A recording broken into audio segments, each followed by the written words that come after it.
All right, Jim. Well, let's wake up and move on here with the show. Let's get some questions from the Cult of Cornet. This one sent in on Facebook, Jim, using the Cult of Cornet Facebook, in the Cult of Cornet Facebook group. Maybe he's using us. using us for their own nefarious schemes. This was sent in by Nathan Steele. Oh, come on. Nobody's got a cool name like that, Nathan Steele. Well, here's Nathan's question. What was it like running OVW shows at Kentucky Kingdom? The reported crowds for those shows suggest it was a hit with theme park patrons.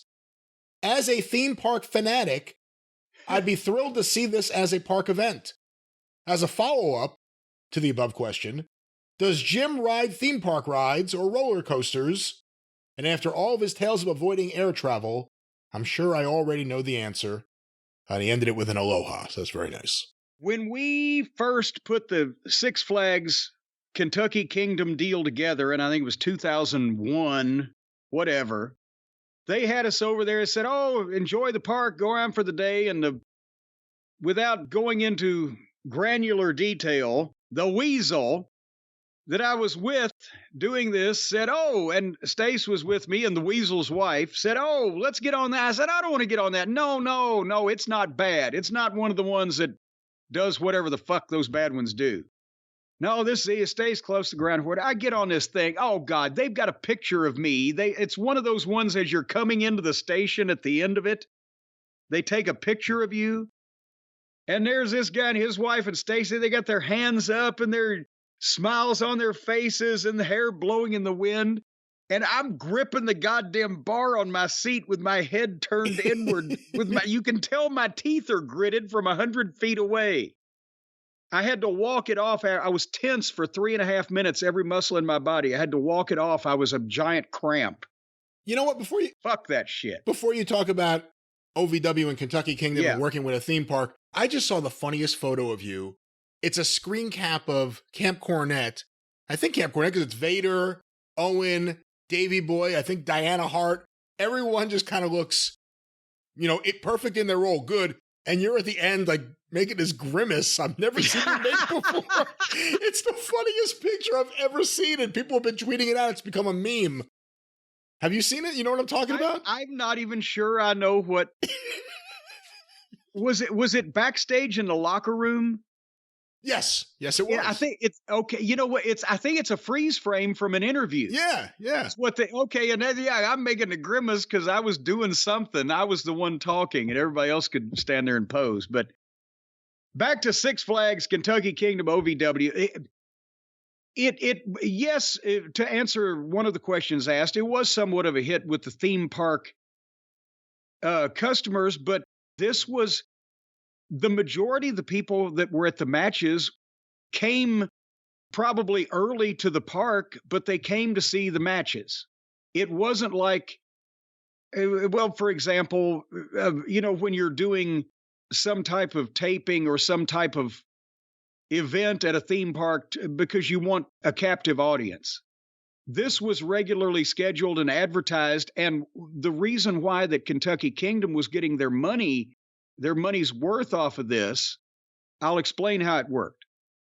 So when Louisville Gardens closed, allegedly permanently, and they opened it a time or two after that, but when it closed, after our Last Dance event in 2001, for a couple of those events that were sponsored by Clear Channel Radio, we had sent some of the WWF talent, some of our top OVW guys to Six Flags to do a promotion out there with an autograph session.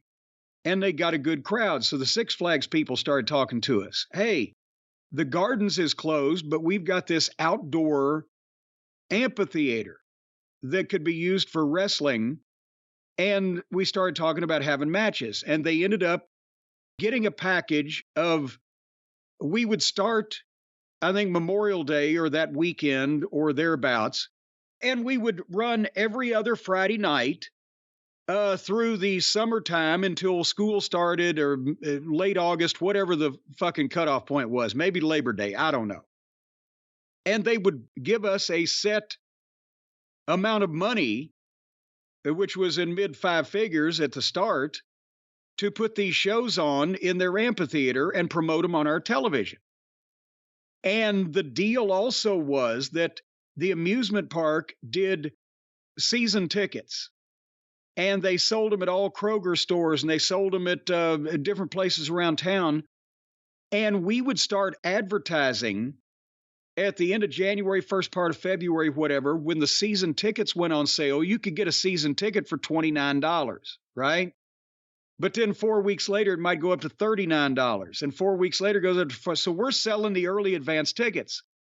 And that was what the park loved, because we would advertise on our television to our fans, regular viewers, that you can get a season ticket and not only go to the park anytime you want, but you can see all 8 of these or all 10 of these shows, or how many there were going to be, for $29 if you buy the fucking thing 3 months in advance, or for $39 if you buy it 2 months in advance.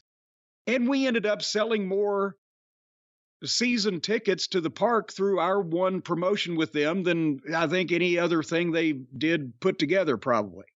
So that was the fucking deal. And then all the people that came to the matches, many of them, not every time, 10 times over the summer, but often they would come early and they'd go spend money and eat and do the other shit and blah, blah, blah. So it was real successful for the park. And then when we would only bring in one WWE name on top, as long as we had the one star on top, then the rest of them, of the card, was our local guys. And that's what we used as our big shows through the summer that we built the TVs around. So there was a big event to talk about. Instead of a pay-per-view, it was next Friday night at Six Flags. And I mean, sometimes we would have other WWE talent if they were in OVW rehabbing an injury or, whatever the case. But and Lawler would come up at least once or twice on the summer because he loved to go to the flea market at the fairgrounds next door, and he'd sell his pictures and he'd buy shit for his collection and go home with a carload of shit and have made money for the weekend. But that's what we did and then they increased it. I think after the first 3 years, they bumped our money up and we had a show every Friday night. And that was, probably going to, and then we did a spring break show when they do a spring break week, although that was a little fucking nippy. We had the first week of April outdoors in Louisville. That's the one Flair came and worked for us because he teamed with David. But then, as all good things come to an end, the fucking park was negligent. I remember, I've told you this story. They cut this fucking girl's feet off. And as a result of that, it was closed for about 5 or 6 years. And they just recently reopened a few seasons ago, right before the pandemic. So it's been struggling ever since. But yeah, the girl with no feet closed Kentucky Kingdom. Beyond the financial aspect of it, did you think it was a good environment for a show or a bad environment for a show? For a wrestling event, or a bad environment for a wrestling event? Well, I would have loved for it to have been indoors, to be honest with you, because, the weather was a factor in whether you'd get a crowd or not, as much as, who was on the card. But they would make the exception. John Cena, the time he came back, the people, it was, I think, close to 3,000 people. They waited in the fucking rain for him to come out and cut a promo, do the whole 9 yards. But I would have loved for it to be inside, but there was no, at that point with no Louisville Gardens, there was no interior building. That doesn't make sense. There was no indoor arena that we could put the amount of people that would come to see these shows in Louisville and especially get paid for them. So we had to take the outdoor route. But I liked it in terms of a training exercise because it was the big house show that, the big regular bi-weekly old time territory house show that you put a big card in with stipulation matches, built to it on television, and then went and executed it. And that was a training situation for all the guys in OVW. And the preliminary guys learned how to work a good preliminary match, and the main event guys were doing the angles and the finishes to try to get them to come back in 2 weeks. And that was a big part of the trend. So we were getting paid to put those shows on that were instrumental in being able to teach the students how to work big house show matches. So everything besides it being outside worked, and also because it was it wasn't an arena shaped auditorium. It had seats around, not even a horseshoe, but just kind of like a crescent moon area, and then a stage on one side. So when we had the camera on the stage shooting across, it was so big that unless we got 2,000 people, it didn't look impressive on television, because there was a lot of people that would be in the floor seats, because the floor, the open field was so big, people wanted to get close to the ring. So we couldn't, it looked like Ned on television, and the weather was an issue, but there were shows that were guaranteed profit and stuff that we could, use to illustrate to the guys what was going on. And, when we're drawing 1,500 people or 1,200 people, which was on an average night, not a good one and not a rotten one, that was a good chance for them to be in front of a decent crowd of people. Jim, our next question from the Cult of Cornette Facebook group, and I apologize for any noise in the background. There are actually a thunderstorm, but there's no storm. It's just thunder. Thundercats? Unaffiliated thunder. You like Thundercats, really? Well, I did, because you've been blathering on about it ever since you found out it was on.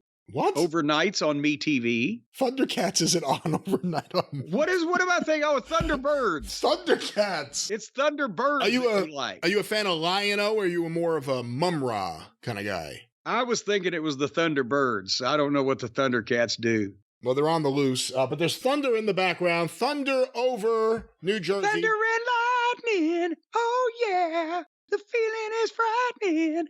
Oh, yeah. And so is the singing.